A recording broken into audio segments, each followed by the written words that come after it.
This is an emergency alert. The current threat level is emergency. An extremely unusual situation is taking place within Melbourne. A new virus has emerged, which is transforming humans into capybaras. Symptoms of the virus appear to be body reshaping into a barrel shape with brown to greyish fur, slightly webbed feet, small ears and eyes set high on the head. Civilians are advised to shelter in place, and if you show symptoms, self-isolate. It's up to you whether you want to wear a mask or not. Do not go near anyone showing symptoms, as they will surely transform.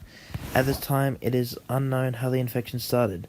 Police are urging the public to stay calm, while the Department of Supernaturals works on a plan to stop this outbreak before it spreads further than rural areas of Victoria. Do not delay. Take action to protect your health and yourself. Further updates.